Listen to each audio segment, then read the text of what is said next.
Okay, right now we're going to be talking about junctional dysrhythmias. Y'all, this occurs at the AV node. And just think about it.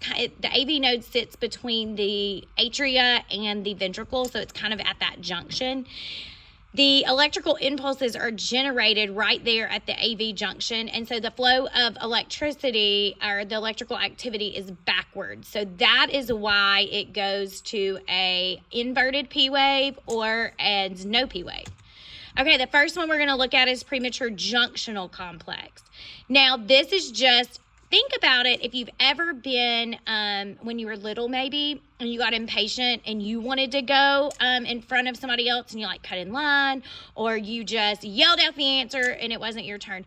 That's kind of what happens here. So as you can see, we know that premature or any kind of junctional rhythm is going to have an inverted P wave, which just means it looks like a U, or it is going to be absent. Okay, and it's definitely, this one's going to be irregular. So if I look at this right here, I know this line is, my 15 boxes are 3 seconds. So I have 1, 2, 3 complete cardiac cycles. So I know my rate, I would do 3 times 20, which would be 60. So it's 60 beats per minute. And I know that that's normal. So now I'm going to look at the P waves. Positively deflected, positively deflected, positively deflected, positively deflected. Oh, there's the irregularity and it's absent. So in my mind, I'm marking that down like, that ain't right. Positively deflected, positively deflected. Okay, so everything is positively deflected. I've got normal QRS and positively deflected T waves. This is the only area where I have no P waves. So this would be normal sinus rhythm with 1 PJC.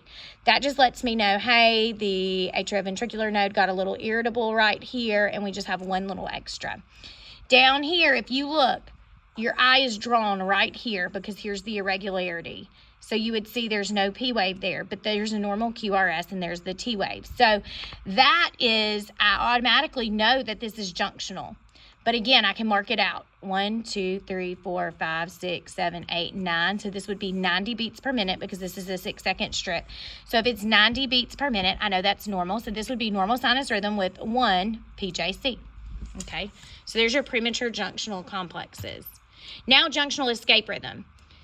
Y'all, the SA node is completely checked out. So in the other rhythm, the SA node was still working. The AV node just kind of got excitable and went ahead and threw a premature complex out there.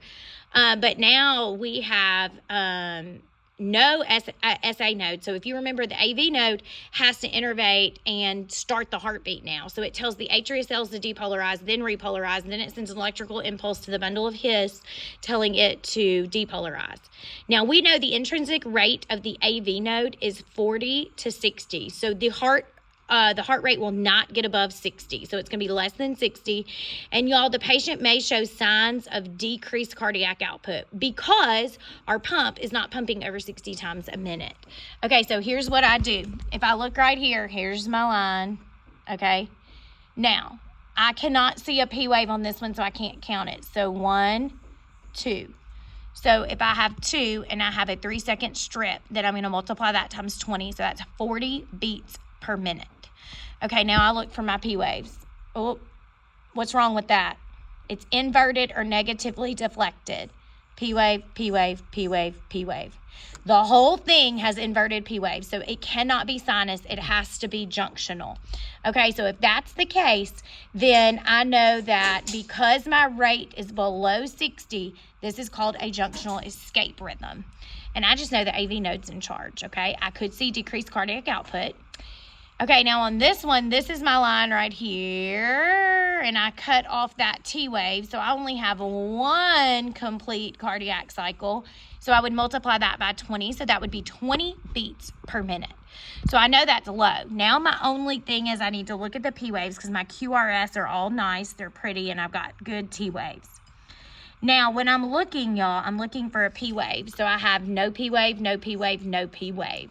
So with this one, it makes sense that it's got to be junctional because I have no P waves. Remember, absent or inverted. Now, with my rate of 20, I know it's a junctional escape rhythm.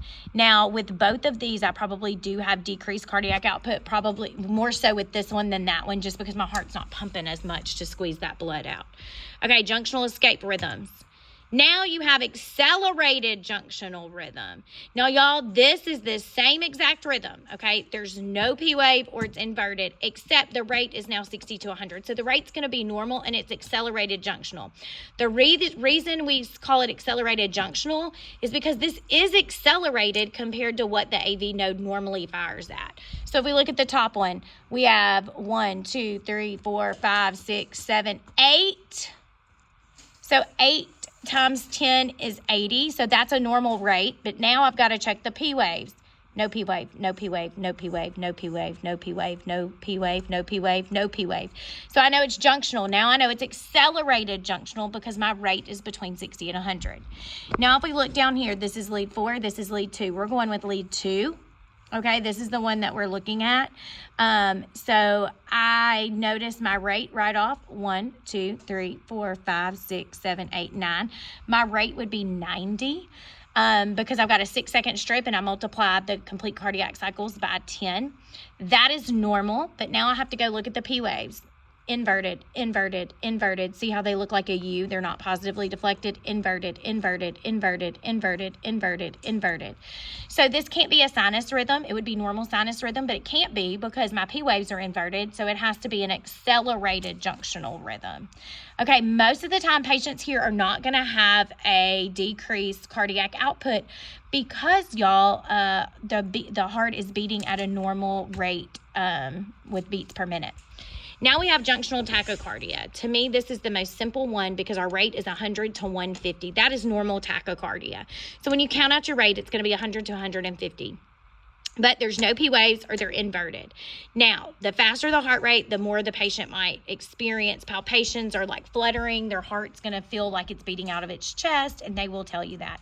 This is a 6-second strip. So here I'm going to count 1, 2, 3, 4, 5, 6, 7, 8, 9, 10, 11, 12. So I've got 12 cardiac cycles. So I'm going to multiply times 10, which would be 120. So I know that's tachycardic. Now I've got to look. Do I have a P wave? No P wave, no P wave, no P wave, no P wave, none, none, none, none, none, none, none. I have no P waves, so it cannot be sinus tachycardia. It's junctional tachycardia. And if those P waves have been inverted, it would still be junctional tachycardia. Let's look at this one right here. Okay, let's see what I have. 1, 2, 3, 4, 5, 6, 7, 8, 9, 10, 11, 12, 120. Now, because there's no P wave, I could count this. Some people would argue that you couldn't. But either way, I'm going to get 110 or 120. Either way, it's still tachycardic. And I look for my P waves. Do I have any P waves? I don't see any P waves throughout this entire tracing. So therefore, I know it's junctional and it's junctional tachycardia. All right, here's the last one. Please note that this is not necessarily a junctional rhythm, but the impulse just comes anywhere above the ventricle, okay? It is not following the normal electrical pathway of the heart, and the heart rate is above 150. You have no P waves on here, okay? So that's why this is SVT or supraventricular tachycardia. You're going to see a really fast heart rate, and then you are going to see just only T waves, no P waves. In sinus tachycardia, you would see 2 waves, a P wave or T wave and a P wave. Okay, so you would have 2 waves in between. In atrial flutter, you have a sawtooth pattern with multiple flutters between the QRSs. Okay, so that would be the difference. This is just one hill or one T wave between the QRS complexes. So this is 1, 2, 3, 4, 5, 6, 7, 8, 9, 15, so I cut that one right there. So 1, 2, 6, 7, 8, 9. So 9 times 20 is what I would have to do. What is 9 times 20? Well, that's 180. So we know that's above 150. So that heart rate's 180. If you think back, you would have to increase the paper speed to 50. Okay, now this is a 6-second strip. I see 1, 2, 3, 4, 5, 6, 7. 17. Okay, I can't count this one because I can't see the 17, so that would be 170. That's above 150. And now I'm looking for P waves. I have no P waves, but it's too fast to be junctional tachycardia. It has to be supraventricular tachycardia.